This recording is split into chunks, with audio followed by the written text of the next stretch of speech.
Welcome to Five Lemons Laughing. I'm Amanda, and I'm here with Morgan, Penny, Melissa, and Drusilla.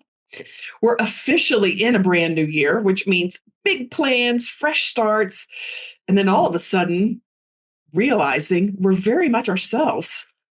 So today we're talking about that. We're talking about the fear behind it, not the dramatic kind, but the super sneaky kind that sounds very responsible and very wise and is actually just keeping us stuck. So instead of trying to be fearless, we're starting with something way gentler this year.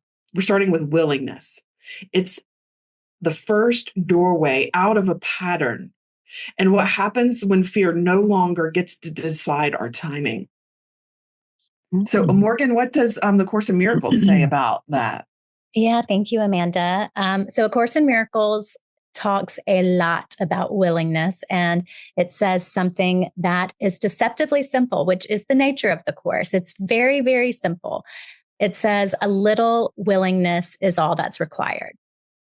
Beautiful. So simple, right? Well, yeah. Great. I have a little shortest episode ever. Okay, that's it. We're done. So why does this matter? Because fear has a sneaky way of keeping us stuck. The ego is very, very sneaky. It tells us we need more certainty before we can move on. And that's just responsibility, right? That's just being responsible. We need more clarity before we make a decision. We need more healing before we can do whatever the next thing is, more proof that it's safe to take the next step. So willingness disrupts that whole fear-based loop, not by pretending that the fear isn't there, but by staying present long enough for us to notice it and to see, so that we can see the way that the fear has been quietly managing our lives. As our teacher, Jennifer Hadley, says, awareness is curative. If we're not aware that it's happening, then how are we to do anything about it? So, yeah, that's the gist of it. So I'm going to toss it to the group with a question to get the conversation going. Where in your life is fear hiding behind good reasons to wait or good reasons to not take the next step, or however it may be showing up in your life? It seems like a really good reason, but it's actually fear. Yes, I think I'll go. Melissa? Okay. So I feel like you share. This is kind of what I have lived in for a long time, and I'm making commitments to myself to not live this way anymore. But having a level of perfection, having a level of clarity, having a level of knowing the outcomes before I take action, all of that sounds really responsible. It sounds like I'm getting all my ducks in a row. I got to have it all worked out before I come to the group and with my plan or my story or whatever. But what it really is holding back.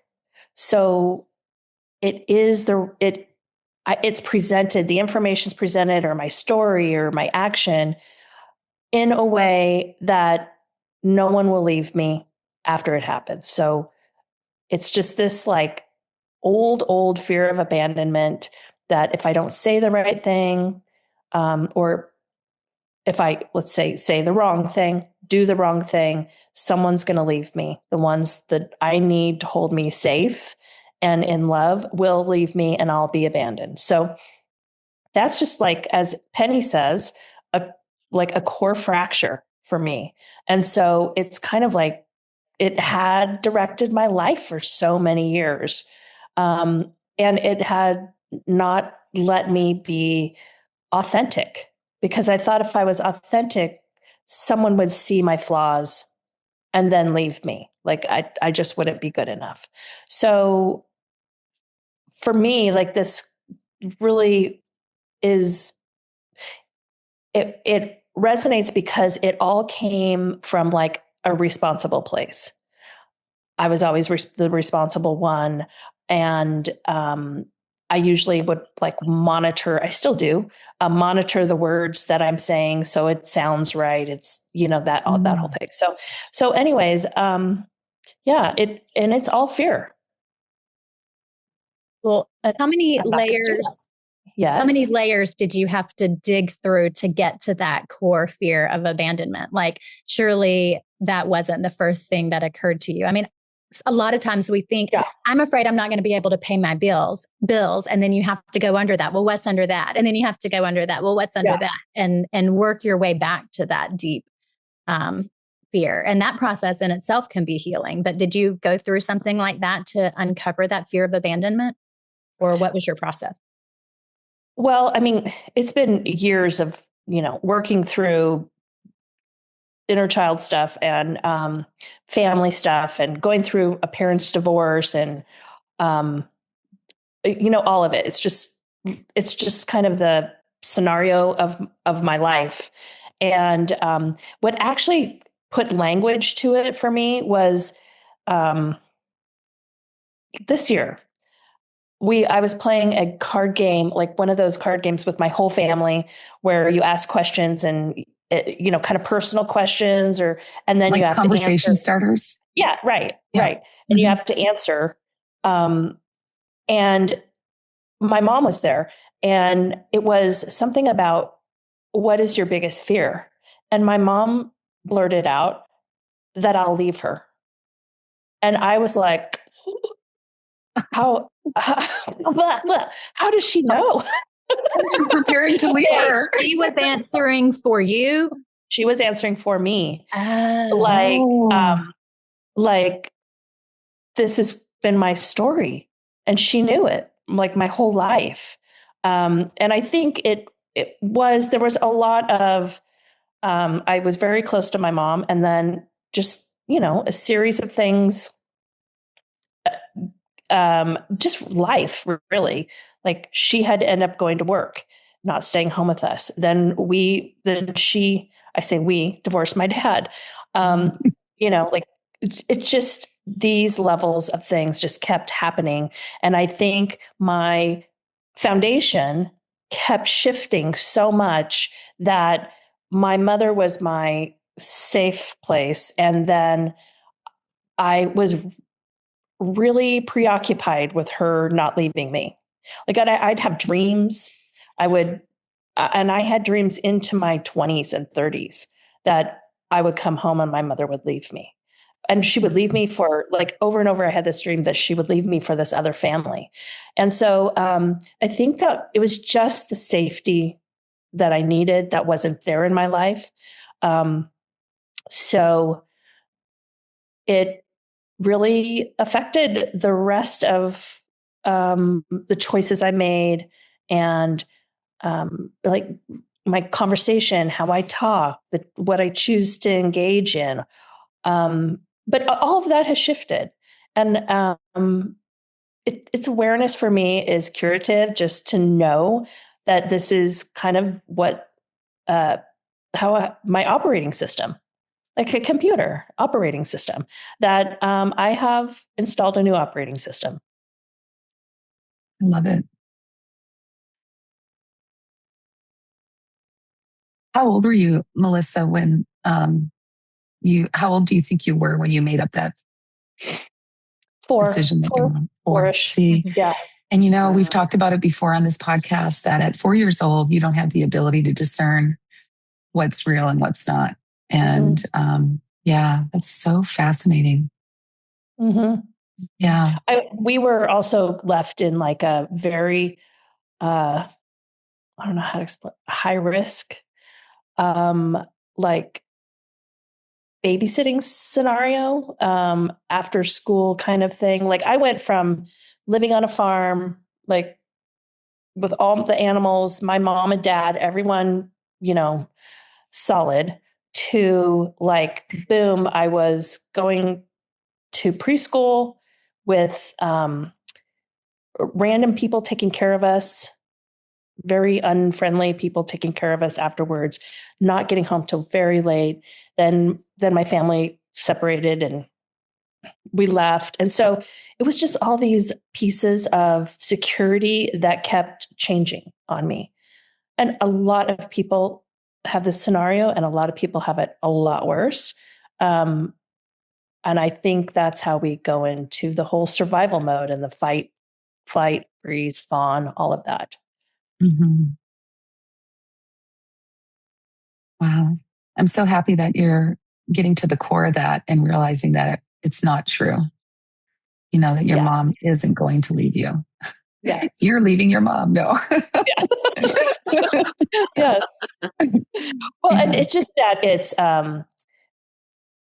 I think when you get into that fight, flight, freeze, and your nervous system dysregulated, you're not seeing through Melissa Dugan, 55 years old, living independently. You know, there's still these connections to that core fracture. And so the more I have healed, the less that I'm stuck in that spot. Yeah. How do you think, Melissa, how do you think willingness, like when did willingness to see it differently, when did that start kicking in? And how did that affect the change? I think really when I started studying A Course in Miracles, because before it was all very psychological based, like therapy based, and it was fixing. Mm-hmm. I'm going to, or like digging into all this stuff. And instead, I transitioned into willingness to heal it, just to heal it at the root cause, and to live a great life from here on out. Well, and one of the major lessons is I'm willing to see things differently, right? Yes. And so that's what the course helped you with, I'm guessing, yes. Melissa. Yeah. Well, and also it's actually a text that is saying a little willingness is all you need. And it promises that, it promises that. Hello, kitty cat. For those listening, a kitty cat just jumped in Melissa's screen. And the course promises that there will be healing. Mm-hmm. So it was very profound for me. The trust. Mm-hmm. So as Morgan explained that, just a little bit of willingness is what allowed the awareness to set in for you, to be able to notice that you were operating in that old system and making decisions based on that. Is that how you would frame it? Yeah, and I just think I let healing happen. Mm-hmm. And I surrendered it and let it go. And I really have moved very far away from, and I think this is part of the healing, of blame, shame, all that kind of stuff. Like, I really do think I wouldn't be here if I wasn't there. And I've learned so much. And we've covered this before. My wisdom is my power. I don't think I would be who I am today without the experiences I had. And I also think that this need to hold on to love so tightly has made me very compassionate with other people. So, so I think I was willing to be healed, and I was willing to surrender, and I was willing to trust. Really beautiful, Melissa. It is. So what I'm hearing you say, Melissa, is that you took contrary action to all those things that you created as a 4-year-old. You replaced them with more empowering processes. That's what I'm hearing you say. I think I started seeing them. I started seeing this way I was operating in the world as it was not benefiting me. Mm-hmm. I was stuck in a loop, a real victim loop. And it was not, it ended up not making me happy. and I just couldn't be when I'm looking to the outside world to fulfill me. So, I mean, it was just is where suffering comes from. So I had to change. I had to change that and find the answers inside of myself. And I do really, Course in Miracles support, like we've supported each other, has really helped me.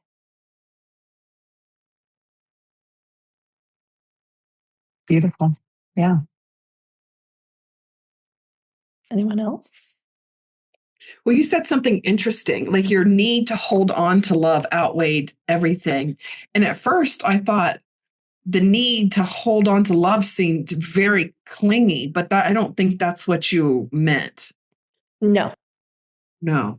So No. talk about that, right? It's like you didn't need kind of says, I have to, like it has this craving feeling to it. So what did you mean by that? I really think it was a do or die is what I felt. Obviously not as a 55-year-old person, but as a young person where that fracture happened, it was, I have to hold on here or I'm going to die. And so it was a do or die. And that's just it. Does that make sense, Amanda? It does. It does. It just clarifies, like, so you weren't like needing to hold on to your mother's love. It was just holding on to love in general. Is that what you're talking about? No, I needed to hold on to my mother's love. And then I needed to hold on to my boyfriend's love. And then I needed to hold on to my husband's love and my children's love. And it put guardrails, it put bumpers on me that I could only go so far, because if I upset someone, they might leave me. So it was very controlling. Again, it was my behavior. I was doing it. I wasn't the victim of it. It was just how it was for me. And so it controlled a lot of things in my life. And probably was clingy. It was a fear-based. It was a fear-based. It was conditional love, Right. Absolutely, Penny. Yeah. So what's your relationship with love now?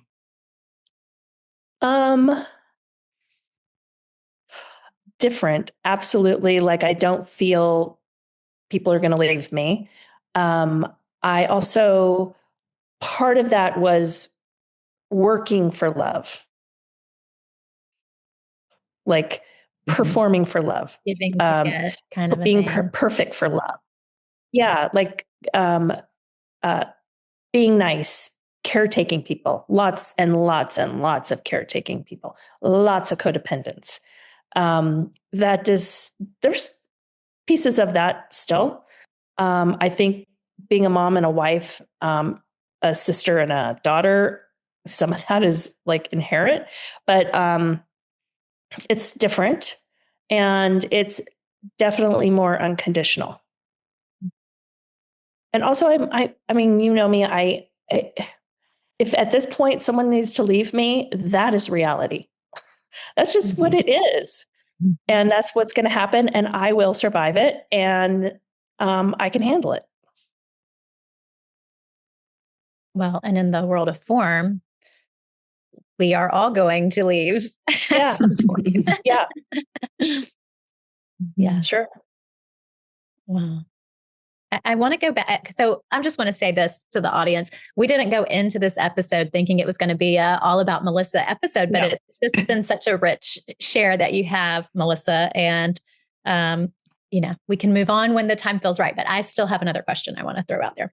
Going way back to the beginning of your share, you said something about you installed a new operating system. And that reminds me of A Course in Miracles. That reminds me of Don Miguel Ruiz and the Four Agreements. So I just wonder if you could say more about what it means and how you did it.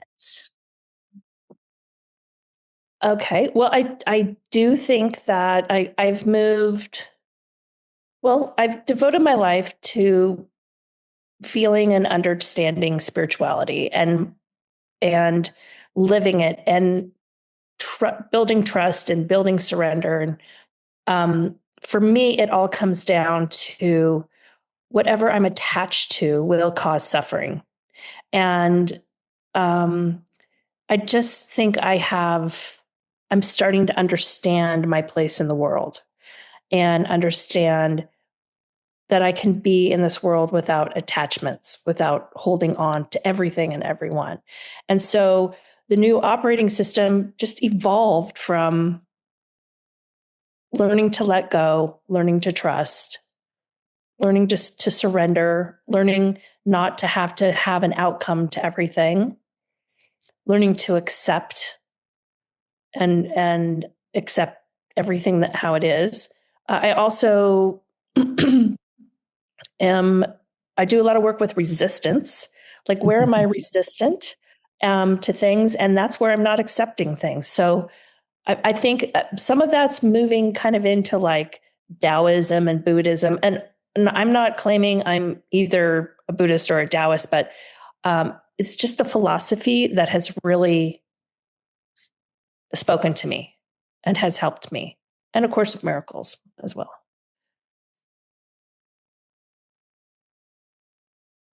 Beautiful. So, Melissa, I have a question, a thought about it. Whenever I'm in a place of fear, the way that I'm aware of it at certain times is that I feel the intensity or the anxiety in my body. So I can imagine going from what you described to what you're living now, that you can feel a major difference in just how you show up physically. Can you talk about that Yeah, a little bit? absolutely. Well, I've talked before on the podcast about having chronic fatigue for a handful of years where I literally would drop my kids off at school, come back and go to bed. Like, I was back in bed by like 9:30 a.m. and I could not function. And I think it was just all the body stuff, all the tension and the holding on, all of what I have already talked about coming out physically. And I've lived with so much anxiety my whole life. So much fear.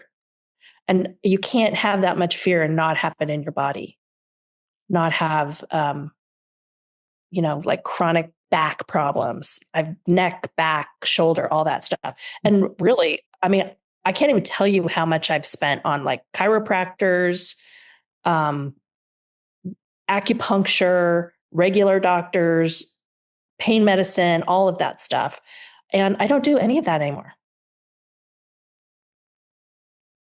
It's just, like it's unlocked. Mm.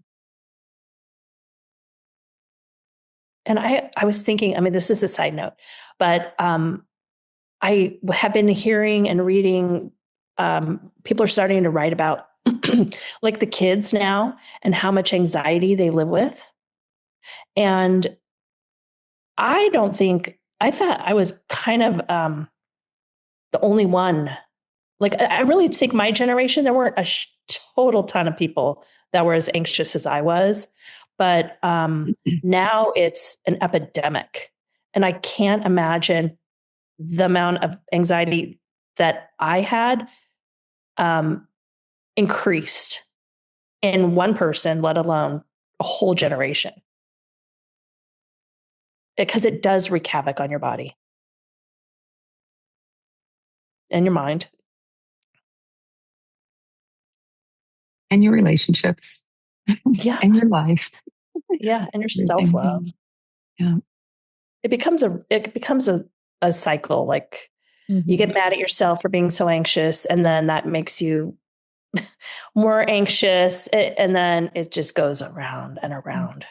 Yes. I have been in that for a period of time. I've been in a bit of a rut in my life and in my spiritual, not in my spiritual practice, because I've been devoted to that, but just feeling stuck. And I loved Penny, when you brought up the A Course in Miracles lesson, I'm willing to see this differently, because that's really all it takes to interrupt that pattern. And, but it has to be with sincerity. Because when we're in that, I mean, just the laws of the universe tell us that we're just attracting more of that. So it just gathers momentum and gathers speed. And then before you know it, you're just, Dorothy in the tornado, and you just can't see your way out of it. And life is not happening to us. This, you know what I mean? Like, so yeah, if we can part the clouds in that shitstorm by just having that little willingness. I'm willing to see this differently. That's how we allow the clouds to part and start experiencing a shift. And I had that experience this week, as a matter of fact. So yeah, I appreciated that lesson reminder, Penny. It's a really valuable one. It is. I have another. You go ahead, Drusilla. Amanda? No, go. You go first. Yeah, I wanted to say this. I don't know that we've gone quite far enough into the willingness.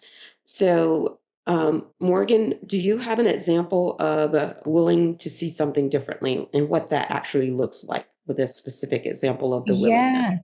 Yes. Thank you for asking. So I'm going to give a quick recap of what I've been experiencing without giving too much energy to it. But I've been having this experience of feeling purposeless and lost and afraid around finances, afraid around my relationship and my husband's drinking, afraid, just fear, and feeling a spiritual plateau. Like I'm not progressing. I'm not feeling connected. I'm not feeling tapped into clarity. I'm feeling not like the joyful light self that I've always thought of myself as, and not the like I've always loved myself and not had like an issue with self-love, and like just feeling lost and bogged down, just a density, a heaviness, and also having some physical symptoms that have been uncomfortable as well. The story of having asthma, I like discarded for several years.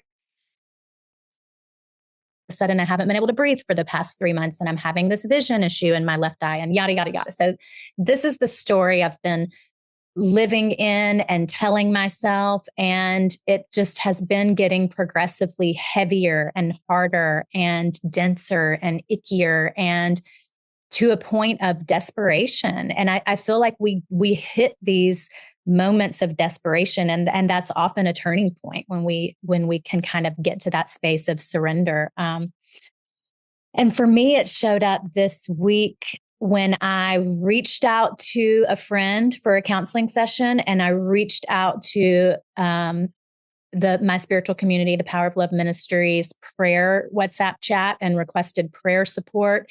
And I brought it forward. I've mentioned it here with you all, maybe on air, maybe not on air. I don't remember. I've mentioned it in another spiritual support group I'm in. So I've that seeking support, asking for the help that I need, is a way that we broadcast our willingness. I mean, the universe loves symbolism, and it responds to symbolism. That's why they say, clean out your closet if you need clarity.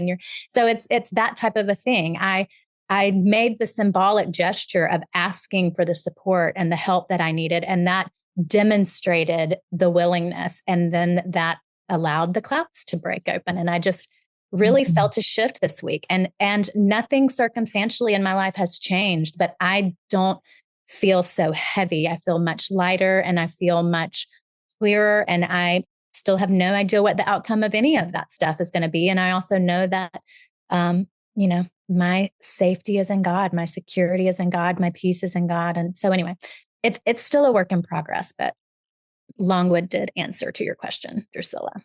Perfect answer. Thank you. Well, we've all been a part of A Course in Miracles. Can you guys talk about how you have interpreted like willingness, and how you've put it in your life, or how things have changed for you by using it? I have a real practical example that happened last night. My husband and I were driving to a restaurant last night, And we were talking about traffic, or something so mundane. And I was getting ready to tell a story about traffic. And Mike jumped in and was telling a story about traffic, right? Like interrupted me. And my mind wanted to go to all of the times, like wanted to remember, like all the times I haven't been heard, all the times I've been interrupted. Like, like it's so important for me to tell my view. Like I don't, and like all of this stuff came up like within a split second. And I was willing to see it differently. I'm like, no, I do not want to go down this this pattern. We're talking about traffic, for God's sakes. Like, and so force, I guess force is a word, but I consciously made the decision to go. My husband sitting next to me is willing to, fence 22 acres, build, I'm getting a horse here. So he's willing to build all this fencing. He's willing to build a hay barn. He's willing to build a corral. Like I have a husband sitting next to me who is a partner, who is willing to show his love by action. And why would I get mad over a story about traffic that really means nothing? So that was my willingness to see it differently. That was my willingness not to go back and bring up old stories and just to let it be. And once we got to the restaurant, we had a lovely time. Lots of friends were there, and it was a willingness to see something differently. And that's a way that I practice willingness, or I did practice willing last night. Perfect relatable example too, because that's exactly how the ego works. It can latch on to the teeny tiniest little thing. And A Course in Miracles says there are no small upsets, and it can just run with it. So good catch, Amanda. Really Thank you. Pivot. Yeah. A birthday miracle. I will plug, get a little. That was my birthday miracle yesterday. Yes. Awesome. Okay. Drusilla? Yeah, Drusilla, you posed the question. Let's hear yours. Honestly, I've just enjoyed your examples so well. I'm just staying present and in your stories and seeing how amazing we've all come, since we started this podcast. And I don't feel like I have an example to share right now. Um, so I'm just willing to be here and hold the light with you guys. Thank you, Drusilla. That's important, and support. Yes. What about you, Penny? I am with Drusilla. I was like, I can't wait to hear your post-its. I saw you writing a couple times. Yeah, well, this is a big topic, actually. And I loved that my post-its are very simple. Like A Course in Miracles. Yes. A little bit of willingness opens the door to awareness. I heard that. And of course, Morgan highlighted this in hers, like I'm willing to see things differently. Lesson right from the Course in Miracles. And the steps that Melissa so beautifully laid out: let go, trust, surrender, acceptance, look at resistance. I didn't know how to write that part, so I didn't write it in there. And then the biggest thing that I think you shared, or that we shared, is just interrupt it now, like now. Realize where you're at and interrupt it. I love, Amanda, how last night, a nice fresh example that you decided, I can see this differently. My husband is not trying to one up me. He's this amazing man that's so supportive in my partner, and that's how I'm going to look at him. And that just takes us leaps and bounds into freedom, doesn't it? Boy. Yeah. So, wow, fear can be very sneaky. It can tell you it's the voice of reason. It can tell you that life is a shit show and that's the way it is. So, and all it does is take a little bit of willingness, that willingness to see things differently. And so it's an uncomfortable conversation at times to focus on fear and how it shows up in our life, but it's there. And I was just saying to a friend last night, when I focus on what's going on in the world too much, I go into fear like in a nanosecond. And so I have to really recognize, oh my gosh, there it goes again. I've gone into fear. No, I'm choosing to be a leader in love. And so I have to stop and switch to love and just wait for the directions that I'm supposed to take with all that's going on.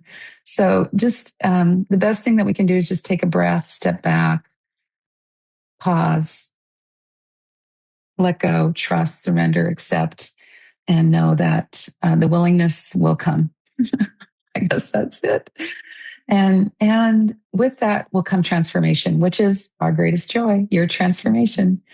So stay tuned. Next week, we'll dig a little deeper into some other doorways that we're going to walk through in 2026 and to live our very best life. So thanks for joining us. Bye. Love Bye, you. everyone. Okay.